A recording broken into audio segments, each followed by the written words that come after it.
आज भारत ने पूरी दुनिया को यह साफ कर दिया है, यह स्पष्ट कर दिया है कि आतंकवाद के खिलाफ हम किसी भी हद तक जा सकते हैं। साथियों, आतंकवादियों ने पहलगाम में आतंकवादी घटना को अंजाम देकर भारत के मस्तक पर चोट पहुंचाने की कोशिश की है। भारत की सामाजिक एकता को तोड़ने का भी प्रयास किया गया है। उन्होंने भारत के माथे पर वार किया, हमने उनकी छाती पर वार किया है और छाती पर घाव किया है। दोनों देशों में जो अंडरस्टैंडिंग बनी है फिलहाल वह इसी बात को लेकर है कि सरहद पार से कोई बेजा हरकत अब नहीं की जाएगी। अगर की गई तो बात निकलेगी तो बहुत दूर तक जाएगी। साथ ही हमारे प्रधानमंत्री ने यह भी साफ कर दिया है, आतंक और बातचीत कदापि एक साथ नहीं चलेंगे और अगर बात होगी तो आतंकवाद पर होगी और पाक ऑक्युपाइड कश्मीर पर ही होगी। साथियों, ऑपरेशन सिंदूर की कामयाबी ने पाकिस्तान में छिपे आतंकी संगठनों और उनके आकाओं को भी यह साफ बता दिया है कि वे कहीं भी अपने आप को महफूज और सुरक्षित न समझें। अब वे हमारे बहादुर भारतीय सेनाओं के निशाने पर हैं।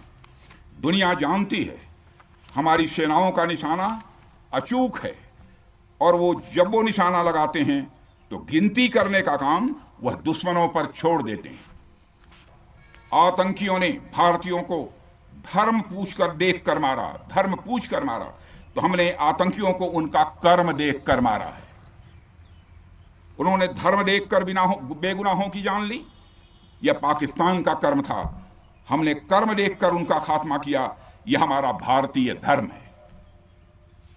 एक रक्षा मंत्री के रूप में मुझे आप सबको बेहद नजदीक से वर्षों से जानने का और समझने का अवसर मिला है। मैं आपके साहस और पराक्रम को तो जानता ही हूं, साथ ही साथ पहलगाम जैसी घटना के प्रति आपके गुस्से को भी मैं अच्छी तरह जानता हूं। राष्ट्र कवि रामधारी सिंह दिनकर जी की पंक्तियां आपके सामने रखना चाहूंगा।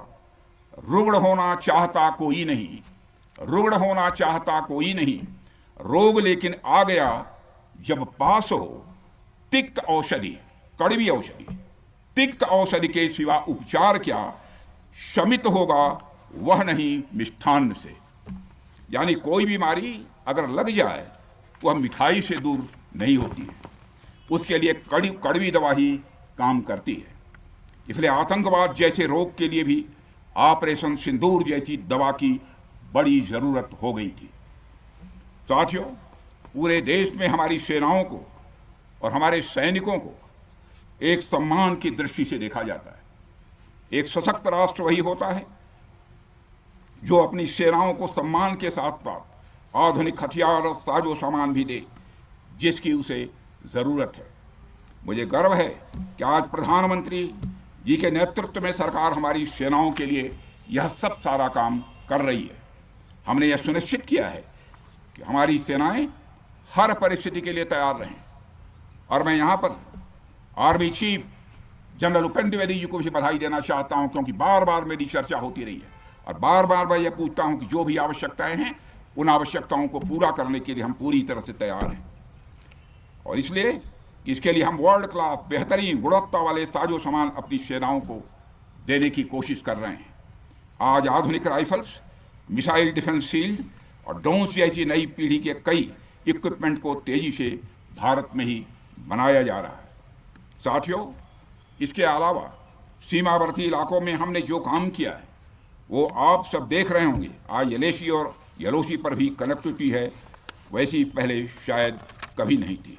हमने हर स्तर पर यह दिखाया है कि हमारी सरकार केवल युद्ध भूमि पर ही नहीं बल्कि व्यक्तिगत रूप से और पारिवारिक रूप के साथ अपने सेना के जवानों के साथ खड़ी है। साथियों, अंत में एक बार फिर आप सभी को आपके शौर्य और पराक्रम के लिए हृदय से हार्दिक बधाई देता हूं।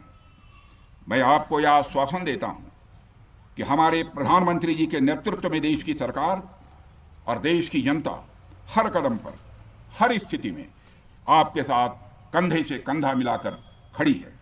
मुझे पूरा विश्वास है कि कि आपके सहयोग से हम इस पूरे क्षेत्र में आतंकवाद का समूल नाश करेंगे, ताकि कल को कोई भारत की संप्रभुता के खिलाफ आंख उठाने की हिमाकत न कर सके।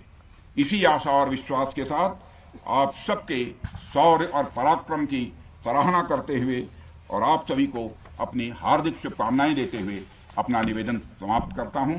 बोलिए जय हिंद, जय हिंद। यहाँ का घोष वाक्य क्या है? इस भारत माता की जय है। क्या बात हुई।